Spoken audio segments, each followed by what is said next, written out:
Aloha, everyone. Aloha, my friend up there. Hello, Mrs. Pickle My Chili. Welcome to this bonus good shit. And we're very international today. Here I am in freezing cold Germany, in Bavaria. And there is my friend, Mrs. Pickle My Chili, in relatively warm Phillip Island, Australia. It's relatively warm. Relatively warm over there. It's bloody freezing over here. I've got my scarf on. I've got my sweater on. I've got several layers of clothing on underneath it. I'm freezing, to be honest with you. But 20 degrees here. 20. Yeah, okay. I'm jealous. We've got about 5 degrees here, which is suck butt, to be honest. But so, my friends, I want you to meet my lovely buddy up there. What can I say? I fell in love with Pickle My Chili a while ago. And why? Because I got a little bit of sympathy from my friend up there. Every so often, the moral police will come and jump on me because my life is non-standardized, I guess you could say. And so I don't have, all of the conservative hang-ups about drugs and sex and things like that. I've just not grown up that way, you know? And so I have no problem with these things. I have no concept of like bad language, let's say, because all language is good language. I just don't like people being horrible to each other, to be honest. And one of the things that bites my ass is the double standards to do with gay imagery in social media. Continuously, social media is full of straight people and predominantly females, actually, presenting massive quantities of sexualized imagery. And I find it a little bit lazy and boring, to be honest with you. And I actually prefer gay imagery myself. I'm not a gay person, but I prefer the aesthetic of it. And so I tend to use it. And the moral police will come and fuck me up for that every now and then. As is their wont. And my friend up here jumped on to give me a little bit moral support. It was the moment I fell in love with Pickle My Chili. I got busted by Instagram for a really innocuous piece of gay imagery and then posted a complaint about it. And then the first comment that came there, perhaps the comment that made me smile the most this year, was from my buddy there. She said, well, I like your imagery myself. It's better than a lot of fat cunts crying over chili. And I was like, yeah, that's my kind of dude. So thank you for the moral support up there. Appreciated. No worries. Anytime. Perfect, man. Tell the lovely people out there who you are. Who's Pickle My Chili? What do you do? So I'm Pickle My Chili. My name is Nevis and I make chili. Well, I'm an artist by trade.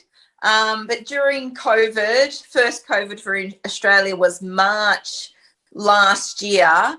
I thought there's no point doing art at the moment because you couldn't really do exhibitions. Look, you couldn't do anything. And I was thinking, what am I going to do? And I thought, well, food always works. And at the time I had been eating my mum's chili.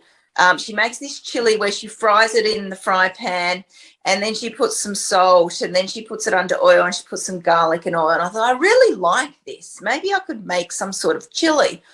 And then this name popped into my head, Pickle My Chili. And I thought, that's fucking hilarious, And then I thought, I could put a hot chick on it. And I was looking at other chili sauces. I'm like, there's not many hot chicks on hot chili sauce. What's going on here? Someone's missed the boat. So I thought I'm throwing a hot chick on there and they're going to pickle my chili on it as well.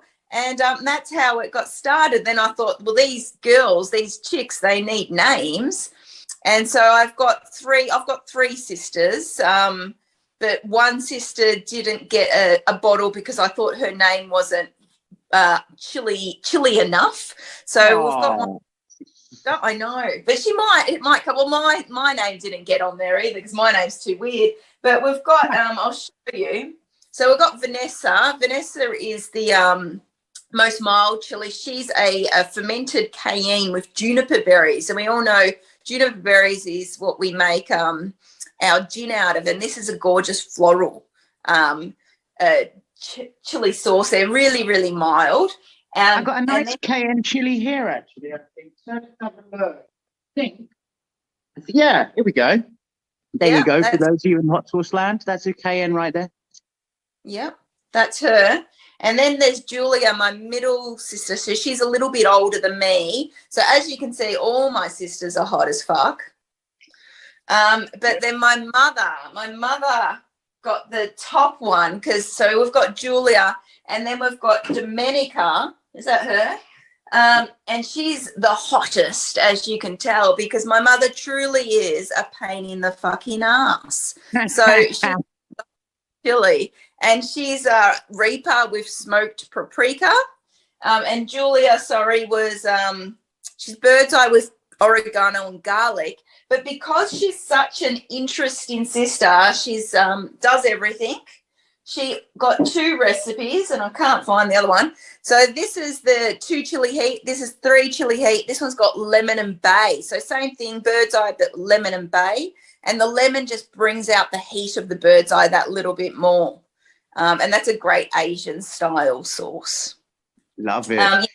The story of the girls, and I kept them headless because in a way that even though they're my 3 sisters, they're all me. And I feel that I can slip into any little personality I like. You know, it's a bit what's it called? Multi-personality, split personality, some would call it.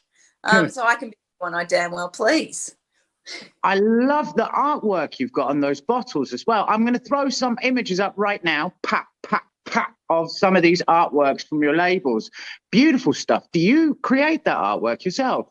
Well, the drawings, no. I have a girlfriend that does art, and I've always loved the way she depicts women. They're always full-figured, but, you know, not skinny women, not fat women, but just these gorgeous, healthy, like an Amazon tribeswoman. And I've always loved it. And so I asked her if she'd be honored. She would honor me by drawing some pictures. And we did some sort of modeling and how I wanted the bodies to look, and she whipped them up for me. And I put it all together with the colors and the label and so forth. These things are absolutely beautiful. And I can't believe you got yourself stressed as well, just like me. For all of you out there in television land, I'm not the only one who gets chased by the moral police sometimes. My buddy up there did as well. What happened? They bounced you from somewhere because of those fucking images. Is that right? So, wanting to do a market at Kongwak Market, which is around the corner from me. I live in Phillip Islands. It's Bass Coast region. And my label, this is my logo. And they said to me that they felt that my depiction of the female figure would make most women uncomfortable, and because of that they cancelled me, and they said no Pickle My Chili here because of this gorgeous, you know, who can resist that? What the fuck is wrong with the world? I don't understand it, man. I really don't. What's your opinion? Why do you think anyone would take offense to those beautiful drawings you've got there? I don't get it. What's your feeling on it? Well, look, I think people are worried about appearing to support something that could potentially offend someone. So because we need to be so politically correct, we're worried about doing anything. So ultimately it just controls us, and it stops us from you know, living our lives or doing anything. It's not even pushing the edge, you know, it's a damn drawing. It's not like I'm up there naked. Not like they took a photo. You know, and even so, what's the big deal? We're meant to be in a forward-thinking society here. So I don't really know. I just sort of feel that maybe she was worried about coming across as look, I got no idea. I got a lot of support online from the cancellation, saying that they supported me, especially because I'm a woman myself. I'm a single mum. I created the whole label idea myself, so I don't see why I should be put down for, you know, using my body or using those images how I want to. I'm a woman myself. I should be able to show that body, and especially because it's a drawing, it's an art piece. We've been loving the female form forever. There's nothing wrong with it. And I think as soon as we start saying there's something wrong with it, that brings out that problem that, oh, it's her fault that she got raped. It's, you know, she's wearing that dress, so she deserves that, which is bullshit, you know? Yeah, absolutely. I'm interested as in why, how comes you chose another artist's imagery for your bottles and you didn't use yours? Oh, because I'm not the best drawer. I'm a sculptor as well. I don't so much paint. I mostly do metal work. So I'm not really crazy about my drawings, to be honest. Yeah. You do metal work. So what kind of stuff do you create then? Metal sculpture? Well, it's all a bit crazy. The last work or last series I did was, I'll just bring one of them over.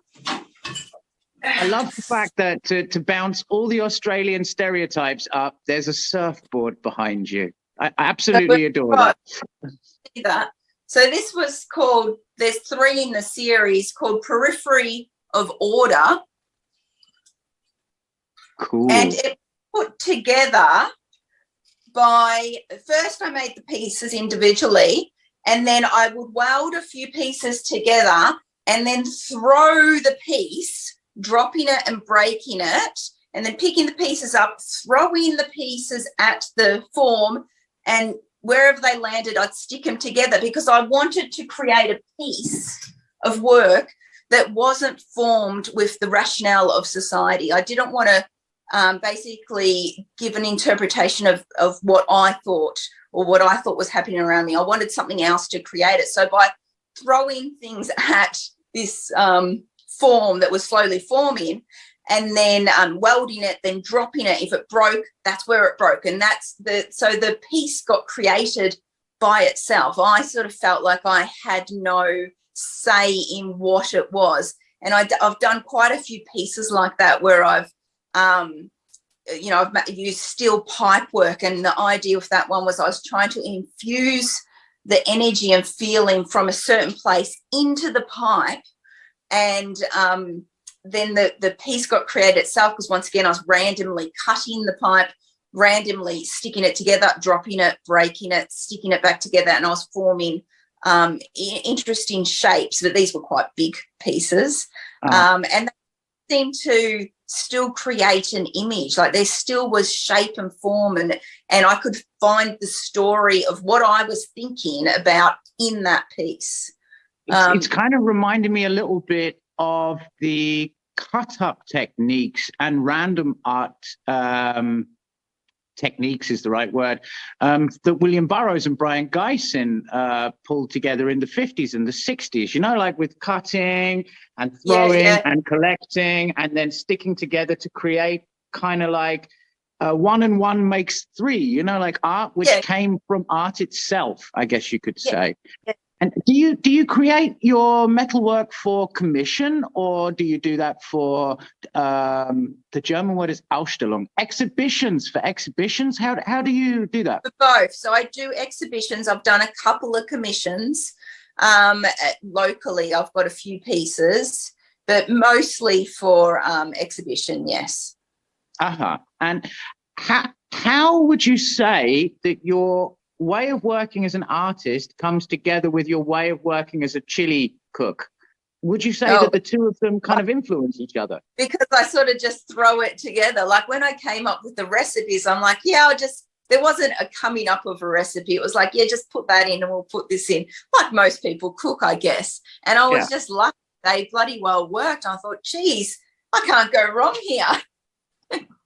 And what's your methodology? Some people, when we're talking chili cooking, some people are working predominantly, I think about, let's say, Crazy Bastard hot sauce from Berlin, will be working 100% with fermentation. Other people are working like, I can think of my friends over in Canada, the Capsaicin Cartel, working predominantly from a fresh chili basis. And I got other friends of mine, for example, who have great love for working from dried basis. They will take everything, dry it all out, turn it into a powder, and then liquidize that stuff, you know? So how does your process work for chili cooking? completely fermented. And I don't know if it, well, I do feel it makes a difference because I've done it both ways. So I like to layer, so I put it in a crock, a ceramic crock. I don't like to use plastic.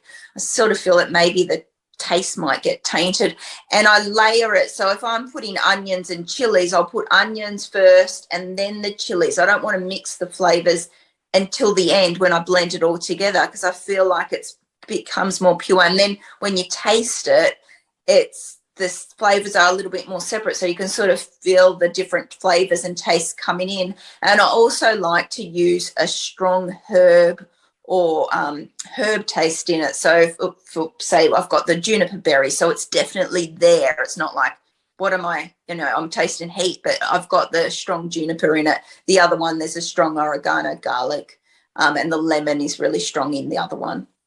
The smoked paprika is hard to get through, but I do find, because it's a raw sauce as well, as time goes on, it ages. And some of the sauces from last year that I've kept of the Domenica, you open it up and it smells like a smoked cheese. It's just lovely.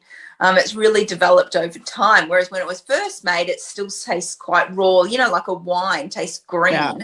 After a period of time, the sauce just matures. And the one with the lemon, I've kept a couple of those ones, and there's like an oil, because I keep the lemon peel in it as well. It is bitter initially, but over time it sweetens, and the oil sort of seems to secrete from the lemon peel, and it's in the sauce, and it's just gorgeous. It just makes it so beautiful. I think that people don't understand the joy of fermentation. I personally, before I ever got involved with fermentation, these days, I'm experimenting with some vacuum bag fermentation, which is a technique I've just learned. Maybe you know it, yeah? Which is an interesting technique, yeah? Again, it's one of the cool things about the Chili Lounge. I've got access to a lot of equipment that I wouldn't, like normally as a normal dude have access to. So I've got all these vacuum packers and shit like that here. But the first thing that got me involved in fermentation was brewing cider. I live in Germany, and I come from the United Kingdom. And where I come from in the southern United Kingdom, it's kind of traditional to have a form of cider brewed on the farms called. I've lost sound again. It's how to describe scrumpy. Scrumpy is cloudy, yeah, and it's not like here in Germany. You've got access to cidre, which is like a wine, like a French way of making a kind of an apple wine almost. And you've got access to kind of nasty, clear commercial ciders like Strongbow, which we'd have in the United Kingdom. That's terrible.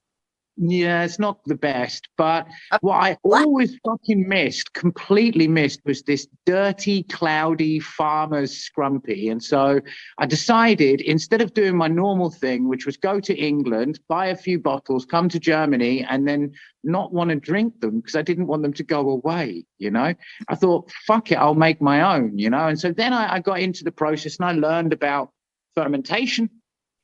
Yep. And then kind of developed from there into fermentation for chili sauces.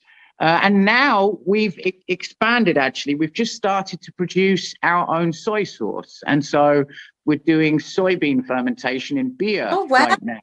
Yeah, it's good fun. I'm enjoying it, yeah? But the dudes out there who don't quite know what fermentation is or how does that work, tell them, give them an overview. What is fermentation? How does it work?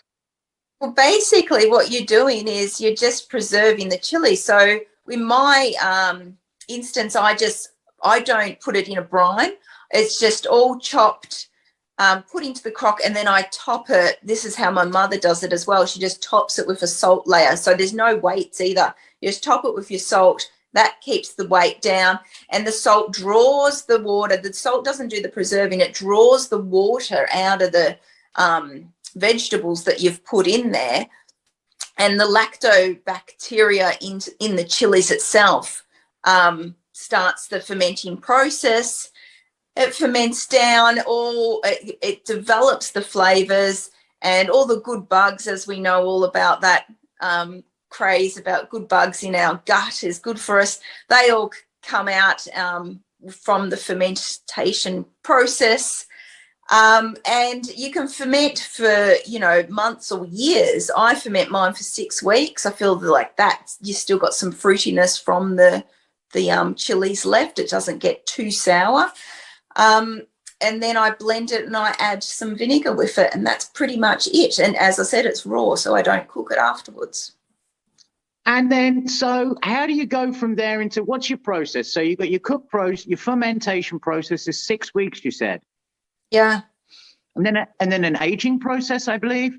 Yeah, so I like to age it as long as possible, but at the minimum, I keep it for 4 weeks. So I blend it, and then I put it in glass kegs. And I've got a fermenting room which I built, which I keep it, between 16 and 22 degrees. So it's in that constant zone where it ferments best. So I put it back in that room and age it for 4 weeks. But as I was talking about before, I've got bottles that I've kept for a year, and they're just gorgeous because they've obviously aged in the bottle themselves. Will you be selling those as special editions? They're slowly going, unfortunately. You need to hold some back. Yeah, you really do. Well, I've just sent some off to get some reviews from the Scoville Slayer here in Australia and Burning Bites down under. So I'm looking forward to their reviews. They've got some of the nice older stuff. Well, actually, Burning Bites didn't. I think there's 1 or 2 bottles that might be because there's just none left. I keep using them. But I need to keep them. You need to hold back some special reserve because that stuff will do. See, that's the thing with hot sauce fanatics out there, is if they can get their hands on something that's been properly aged and properly handled like that, then that's like the heavenly prize for the hot sauce heads out there, I'd say. So how do you sell? What's your main sales channel for Pickle My Chili sauces? Well, I just went around. So I've only been on the market since June. I got it all sort of together, registered kitchen, all that jazz that you need, the label done properly and so forth. And I just went around knocking on doors and saying, do you want to take my sexy ladies? And everyone said yes. So that's all I've done at this stage. I now have just started doing some markets because it's summer here on Phillip Island, so we've got loads of tourists. So I'm doing that. And I also have been getting contacted via Instagram for people wanting to sell or people just wanting to purchase. So I've sold 5 bottles of Vanessa to a lady called Olga in Olinda today. So I just put them in the mail. And it's about $10 to post. I think it's 4 bottles actually, or 5 bottles in the mail anywhere in Australia. And I did, as I said, I sent some over to the States. I think he paid it was $70 worth of sauce, and the postage was about $60. So that cost a fortune for him. Yeah. I'm always amazed when it happens, like with us, when we started to, because for us, I was basically here, doing stuff here, and then suddenly we got more of a global audience. And then I was astonished because I felt guilty when people would say to me like, motherfucker, I want a box of your hot sauces. I'm in California. And I'd be like, all right, well, I have a look at the postage, and it's like $80 for like $70 worth of hot sauce. And I felt guilty to tell people, like, okay, well, this is how much the postage costs.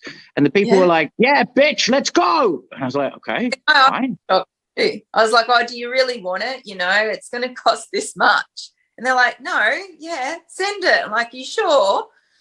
Yeah. It's astonishing as well to see you as another example of, everyone bitches and moans about COVID all the time. And sure, I do as well. Everyone does, yeah? But what I've noticed is so many creative, interesting people have been given a nudge from the COVID situation to jump into the hot sauce world. I mean, I can think of a number of companies sourced in Calgary, Plants on Fire in Ontario, Canada, Capsaicin Cartel I mentioned before in Montreal.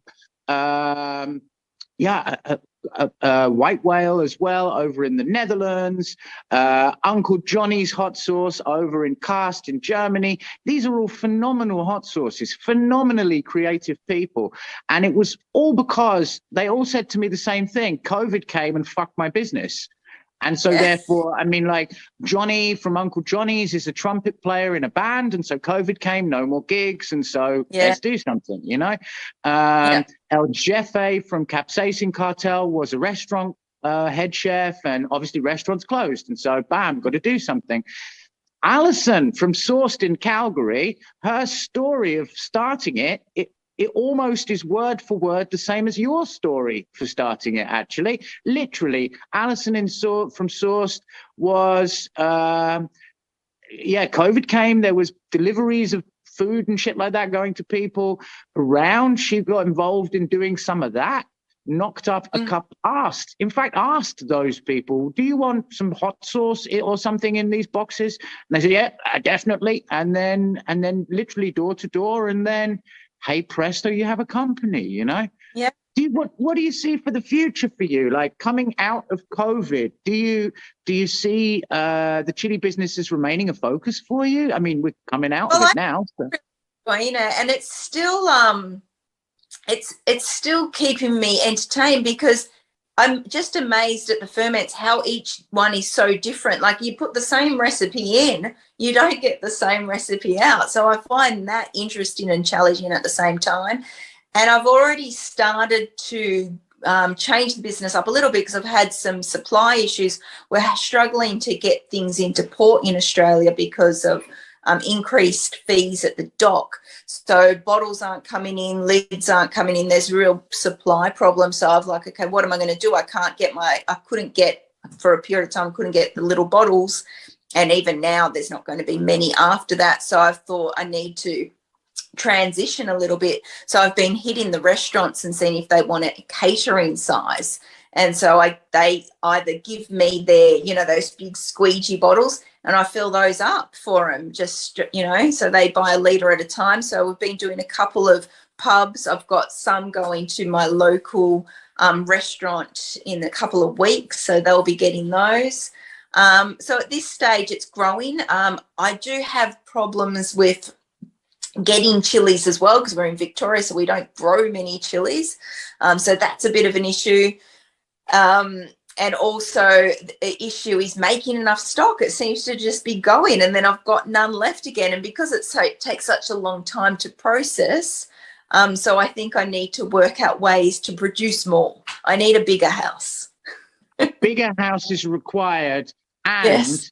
I think for those of you, 4 stories definitely, with 2 fermentation rooms. And for those of you out there in television land, I think my dear friend up here gives you there a really, really good example of how to react to, shall we say, not so easy conditions. Yeah, that's what you do. You don't sit on your ass and complain like a bitch and hope everything fucking changes. You take a creative step. You think outside the box. You do something that means something to you. And if you do it right, with your right passion, you can be like my buddy up here. You can then have yourself a really fucking cool business. Now, I think from myself and my dear buddy up here, we're going to say goodbye for now, but we will speak to you soon. Thank you. Ciao for now, y'all. Ciao.